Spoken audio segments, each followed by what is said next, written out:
PSIS Semarang harus mengakui keunggulan PSS Sleman setelah kalah 2-1 pada pekan ke-15 Liga 1 di Stadion Manahan, Selasa, tanggal 17 Desember tahun 2024, malam. Hasil ini mengecewakan pelatih PSIS, Gilbert Agius. Meski timnya tampil cukup baik, pelatih asal Malta itu juga menilai absennya sejumlah pemain kunci memengaruhi performa timnya. Saya kecewa dengan hasil karena gagal mendapat 3 poin. Ada beberapa pemain yang cedera memengaruhi penampilan, kata Agius dalam keterangan usai laga. Tapi secara organisasi permainan cukup bagus. Mungkin di babak kedua kehilangan sedikit rasa percaya diri, tapi kita berhasil ciptakan beberapa peluang. Di sepak bola hasil apapun bisa terjadi, tapi lebih bagaimana kami bisa mengambil pelajaran dari laga ini, imbuhnya. Gol pertama PSS tercipta lewat penalti setelah bek PSIS, Ruksi, dianggap melanggar Paulo Sitanggang. Ini menjadi kali kedua PSIS kebobolan melalui titik putih, setelah sebelumnya mengalami hal serupa saat melawan Bali United. Soal penalti, ya kita sudah menampilkan permainan yang bagus, kita tampil penuh percaya diri sampai kita dapat penalti. Saya pikir penalti bisa terjadi kapan saja, ungkapnya. Sementara mewakili pemain PSIS, Ridho Syuhada, menyebut jika seluruh pemain sudah tampil maksimal, hanya memang hasil akhir belum berpihak kepada timnya. Bukan hasil yang baik, tapi kami pemain sudah berusaha, jawabnya singkat. Hasil ini tak mengubah posisi PSIS di peringkat 13 klasemen sementara Liga 1 2024/2025 dengan nilai 17 poin. Selanjutnya, PSIS akan menjamu tamunya Malut United di Stadion Jatidiri Semarang pada tanggal 22 Desember tahun 2024, akhir pekan ini.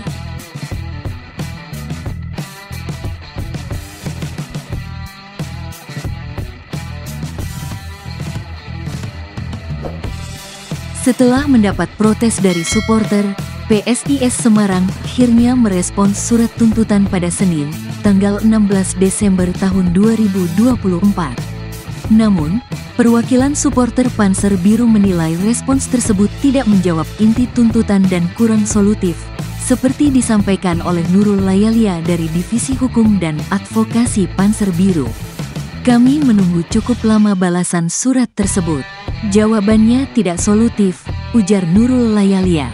Nurul menambahkan, surat balasan tersebut tidak mencantumkan ruang mediasi yang sebelumnya dijanjikan manajemen. Tidak ada poin mengenai mediasi antara kami dan manajemen. Duduk bersama seperti yang dijanjikan, tegasnya. Kemudian Nurul juga menilai mediasi adalah langkah penting untuk menyelesaikan persoalan yang sedang terjadi. Harusnya dari awal sudah membuka ruang mediasi, supaya bisa ambil solusi dan tidak menjadi bola panas, tambahnya. Salah satu tuntutan Panser Biru adalah agar pengelolaan tiket yang selama ini dijual melalui pihak luar, dikembalikan kepada DPP Panser Biru untuk lebih terorganisir. Supaya satu pintu dan terorganisir dengan baik, kami tidak dilewati, dan tiket dijual perseorangan serta di beberapa tempat yang kami kira kurang pas, ungkap Nurul. Di sisi lain, Ketua Panser Biru, Kepareng Waren, menyoroti masalah tunggakan gaji pemain yang juga tidak dijawab dalam surat balasan tersebut. Nggak dijawab, selama ini gaji pemain dicicil. Kami meminta untuk segera dilunasi, ujarnya. Wareng juga menilai kondisi tersebut menjadi bukti lemahnya pengelolaan klub oleh manajemen PSIS di bawah CEO Yoyo Sukawi. Ada pemain yang belum dapat haknya. Itu jadi indikasi kalau Yoyo Sukawi tidak mampu lagi mengelola PSIS, jelas Kepareng. Selain itu, Kepareng juga menyarankan agar CEO mempertimbangkan menjual saham klub kepada pihak lain agar pengelolaan menjadi lebih profesional. Selama ini dikelola keluarga, jadi seperti bisnis yang dimonopoli keluarga sendiri. Jual saja sahamnya ke orang lain supaya lebih profesional, tambahnya. Aksi protes terhadap manajemen sebelumnya telah dilakukan oleh Panser Biru bersama Snacks pada Rabu tanggal 11 Desember tahun 2024 di area Stadion Jatidiri. Namun, kehadiran mereka tidak mendapat tanggapan langsung dari CEO PSIS.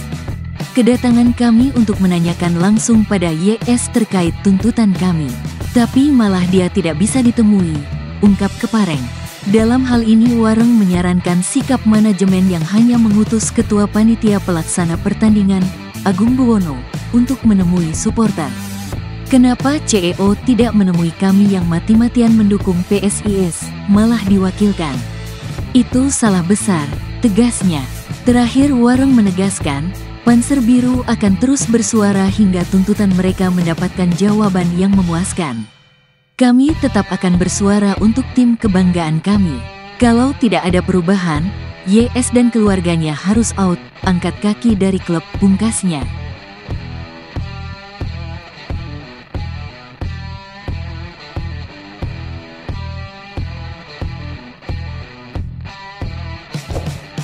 Pelatih PSS Sleman, Mazzola Junior, menilai kemenangan 2-1 atas PSIS Semarang pada pekan ke-15 Liga 1 2024/2025 sangat penting. Hasil ini mengangkat PSS ke peringkat 14 klasemen, keluar dari zona degradasi, meski sebelumnya mendapat hukuman pengurangan 3 poin. Mazzola menyebut tambahan 3 poin ini krusial, terutama setelah 3 laga terakhir mereka gagal menang karena kurang beruntung. Kemenangan ini menjadi bukti kebangkitan timnya. Apapun yang saya ceritakan, itu penting sekali 3 poin dari laga ini. Kita sudah 3 pertandingan main dengan baik tapi belum mendapatkan hasil maksimal. Pertandingan bagus, tim bagus, itu yang menang pasti. 1 minggu itu susah untuk kita. Tapi pemain fantastis semua dan bisa menjadi lebih baik lagi, kata Mazzola Junior seusai pertandingan. Pelatih asal Brasil ini mengakui timnya datang dalam kondisi kurang ideal, dengan beberapa pemain absen akibat cedera dan akumulasi kartu. Mereka bahkan harus membawa pemain akademi. Meski begitu, para pemain mampu tampil maksimal, dan kemenangan ini dianggap pantas diraih. Kita masih ada beberapa pemain yang sedang dirawat karena cedera dan absen karena akumulasi. Kita datang dengan 18 pemain dan 4 pemain dari akademi, dan hari saya ingin memuji pemain saya dan mendedikasikan untuk mereka, tutupnya. Nicolau Dumitru menilai kemenangan atas PSIS sangat berharga dan menjadi momentum kebangkitan PSS untuk kembali bersaing di klasemen. Ia menegaskan seluruh pemain telah memberikan yang terbaik, sehingga 3 poin ini layak diraih. Hari ini yang paling penting adalah menang. 3 laga terakhir kita sudah bermain dengan baik dan layak mendapatkan ini, ungkap Dumitru.